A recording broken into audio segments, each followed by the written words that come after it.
Can you talk a little bit about what TA65 does to improve your immune system and how important that is?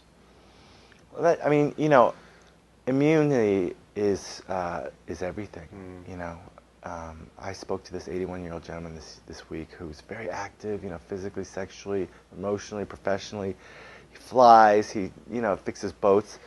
But you're looking at him. He looks good. Jack LaLanne looked good at 95. But Mm. if without an immune system, you're just one cold away from dying. Because what happens is your immune system, the adaptive one at least, the B's and the T cells, they start to fade as you go through life. So aging is a form of acquired immune deficiency.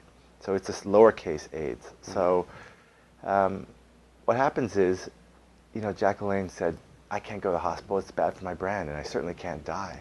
Well, that's true, but he had no other choice because if you think of the immune system like blank keys, right, you need blank keys to respond to the next flu or the next cold, and you just eventually run out.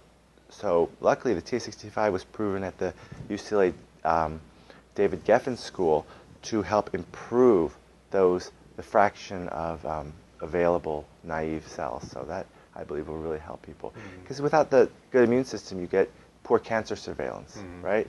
You get excess inflammation, and then the disease associated with that. So it's all about the immune system. Talk a little bit more about that tie-in with cancer and how that might benefit. Well, most people think of cancer as kind of like a bolt from the blue or a genetic inheritance, but it's really not. If you live to be 300, you will get cancer of every organ. Just like if you drive a Volvo 2 million miles, you're not going to have any of the original parts. Same problem. So it's just a matter of which cancer you get when. And that can be a function of lifestyle. Now, there are exceptions. There are familial cancer syndromes. But interestingly, they seem to be related to failure to repair telomeres, too. So the final common pathway seems to come with poor DNA maintenance and repair and destruction.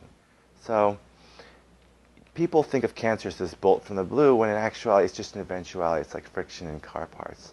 So you've probably had cancer millions of times already.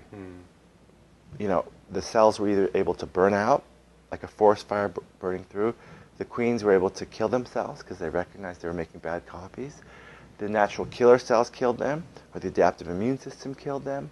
There's plenty of ways to get rid of cancer. It's very hard to make, and it's a very unstable condition. So all the assumptions we know are true about cancer are actually completely wrong. Yeah, you don't get it once, and then it's a death sentence. You get it millions of times, and you fight it off 999,999 times. And it's really all these people, I don't like all the faith healers and all the positive thinking people, because look, you're going to die of cancer if you don't do the right thing. But there is something to be said for that. Once you start grinding down on the negativity and you let the Western medical system poison you and burn you, your chances actually are probably less in many cases than just taking nothing. I mean, that's a very heretical statement, and one, which will never be tested because people are so inculcated with the idea that standard medicine is good. They don't acknowledge the elephant in the room, which is that we're actually poisoning the immune system. We're actually scarring the tissues, so.